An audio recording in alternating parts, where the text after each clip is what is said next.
Thank you all for that warm welcome. As Monica said, I was one of the founders of the Campaign to Protect Women, and that was the petition to try and bring to referendum the Abortion Care Access Act. The petition did not succeed, and we do have now the law in Maryland where non-physicians are permitted to do abortions through all 9 months of pregnancy to birth. Okay, so that did unfortunately pass. The only way for us to get rid of that law is if we elect people who will repeal that law. And I will tell you, though, I learned a lot in communicating with all the people across the state. We received signatures from all 23 counties in Maryland and Baltimore City, and Montgomery County can be very proud because the vast majority of the signatures came from Montgomery County. That's probably shocking to some of you, followed by Harford County and Baltimore County. So we did get signatures from everywhere. There were plenty of pro-abortion people who signed the petition because they thought it was horrible that non-physicians would be doing a surgical procedure that includes a risk of death. They also did not realize that abortion is permitted in Maryland through all 9 months of pregnancy, and they didn't like that. And they didn't like that we are now all paying for it through our insurance. So we are all paying for abortion. So I'll move on to the other. I did want to add something that Logan said, about courage and freedom. I think about the Declaration of Independence and all those men, as flawed as they were back then, as flawed as we are, when they signed the Declaration of Independence, they were signing a death warrant. Because the army, the greatest army in the world, which was from Great Britain, was going to hunt them down and kill them and their families, and especially if we had lost that war, they would have hunted every single one of them down. So it does take courage, and sometimes you do have to put your life on the line. But anyway, back to the topic at hand. We're all here because we're all seeing the social upheaval in our world.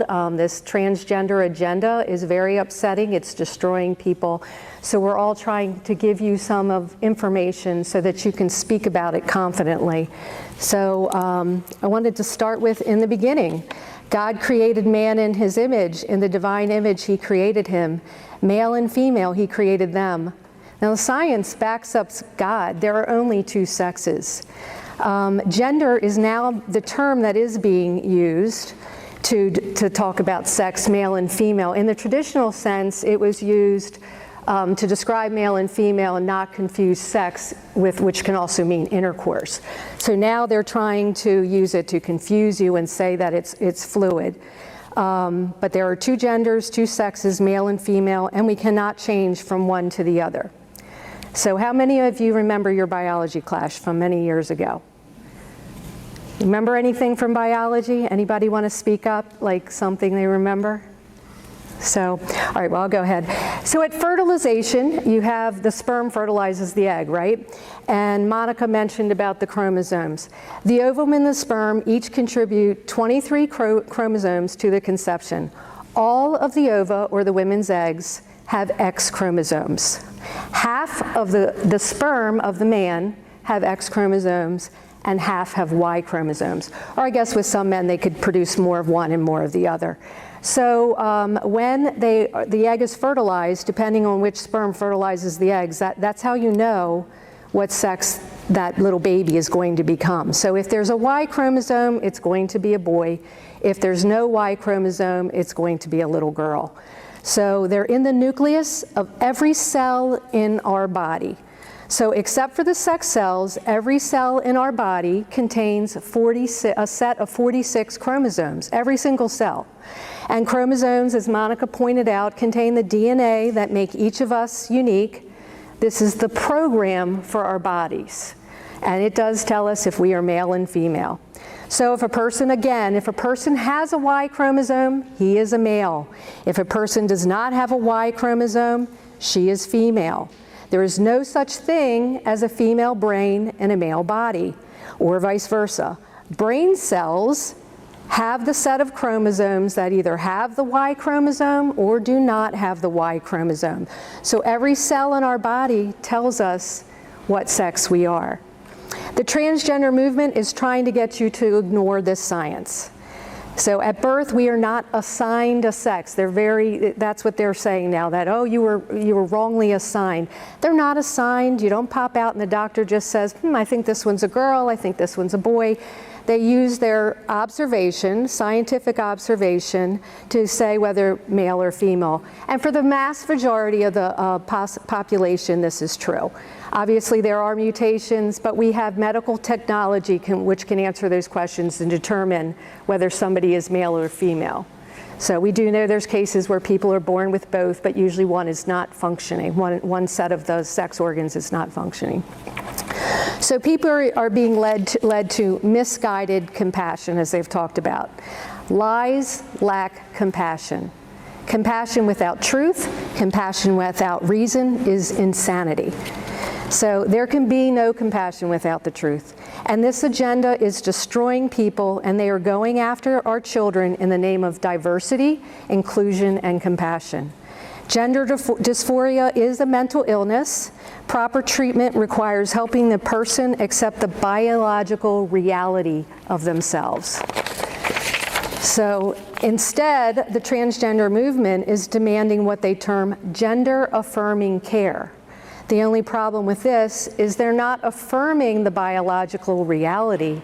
They want to affirm the feelings of the individual, as Monica has pointed out.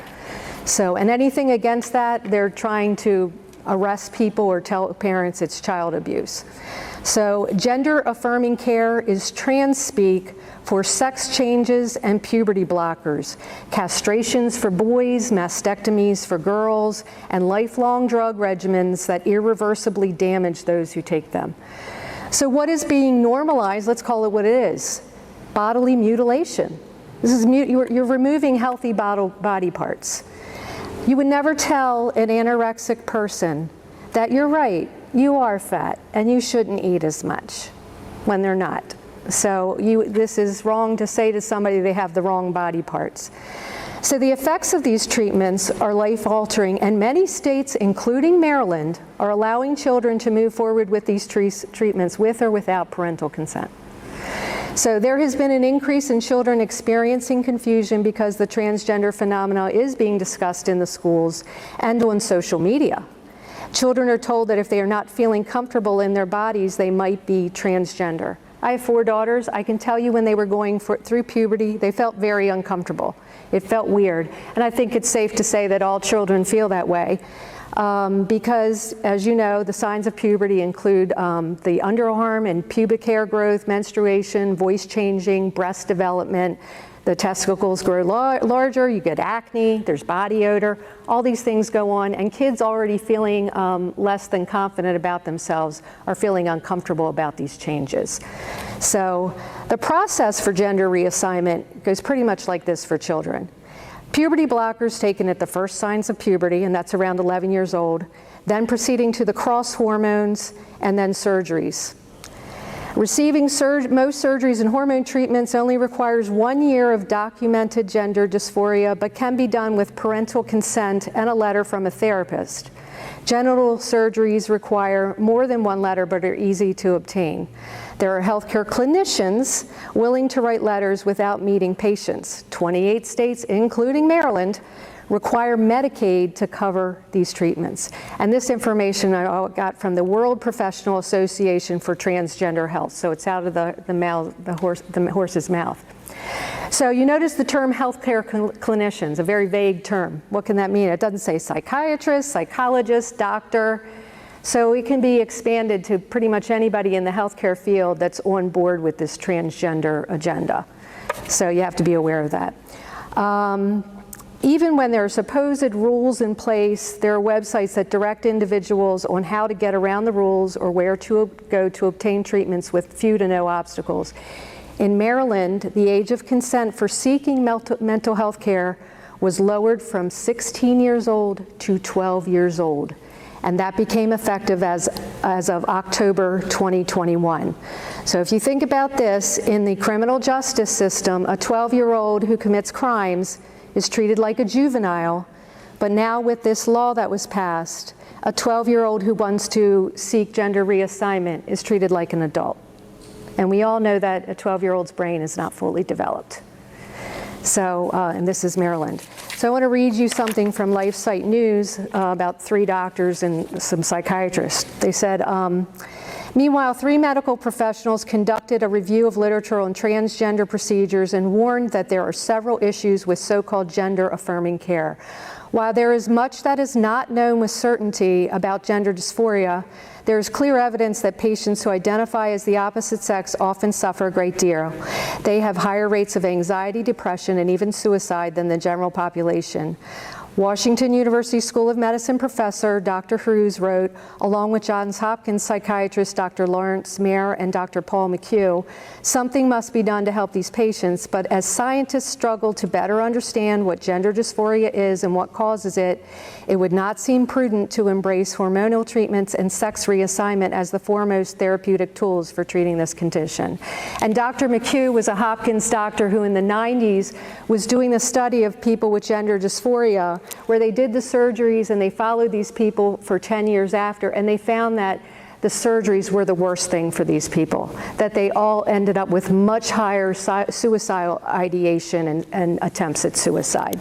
So, and that was out of the spotlight of politics or anything else that they discovered this. Dr. McHugh has even today spoken out and said that. Why are we going backward? We've already seen that this does not work. This does not help them. So this is a lot of information. I was hoping to get it so that when you speak about it, you can stick to the science and tell people that there are only 2 sexes. If you have and because this covers mutations, if you have a Y chromosome, you're a male. If you don't, you're a female. You need to embrace who you are. So that's the main science information. And remember this, every cell in your body tells you whether you are male and female. So if somebody is giving these individuals drugs to try and make them something opposite, you're fighting your own body. So, and there are a lot of other side effects from this, including increased risk of breast cancer. There's a shortened lifespan. There's cardiovascular disease. Also, these individuals suffer in their sex life later on because the genitals are mutilated and they are likely to unable to achieve orgasm, which if you're trying to have a relationship, that's going to be really frustrating, and it can cause further depression and psychosis. So I was thinking about Luke 14. If anyone comes to me without hating his father and mother, wife and children, brothers and sisters, and even his own life, he cannot be my disciple. Whoever does not carry his own cross and come after me cannot be my disciple. So I think about this with the transgender movement, because whenever we give into feelings and not wanting to hurt other people's feelings, we're going against the truth and against what God wants us to do. So we need to speak boldly, because the lies are what is destroying people. That's what is destroying our children and affecting their life forever. They're not going to be able to change once they take these puberty blockers and the cross hormones and start the surgeries. You can't reverse that. So somebody needs to stand in their corner and defend them and stop this mutilation of these children. So often when we go against what we know is wrong, it is because we are conforming to the world. We need to be in the world, not of the world. Sometimes that means we are conforming to feelings for the person who's engaging in lies, but we can't let our compassion be misguided and perpetuate those lies. So that's what that passage talks about. Stick with Jesus, stick with the truth. Our primary goal must always be to lead others to God, who is the way, the truth, and the light. Sometimes people will walk away from us. They won't like what we're saying. We've been warned that we would be persecuted. But we got to remember the bread of life discourse, right? So Jesus was saying that he's the bread of life, and his disciples who had been with him a while kept walking away, but he didn't change it. Because he gave them the truth so that when they needed to come back, they would come back to the truth. And Jesus is perfect. He speaks perfectly, so we should not be surprised when we speak that sometimes people are going to walk away from us, because we're not perfect. So in the upcoming elections, we hope to elect people that will protect and preserve the lives of our brothers and sisters from womb to tomb. No matter the outcome, we must spread the truth so our brothers and sisters will be saved from any further harm. And the thing is, all of the things that we teach in the Catholic Church and all these things, these are moral issues that have been turned into political issues. So they are moral issues first. And that's why we need to speak up. We need to help our brothers and sisters learn the truth. And our primary goal, no matter what happens in elections, I do believe in participating in that process, but no matter what happens, our primary goal needs to be bringing the truth to our brothers and sisters so that they can save themselves, we can save them, and lead them closer to God. So that's ultimately what we need to do. So I hope I've helped you there. I hope I've given you a few little scientific facts so when you're confronted with this, that you can speak about it with a little bit of knowledge and know that you're right. You're on the right side. You're on the side of truth and on the side of God's plan for creation. Thank you for letting me be here tonight.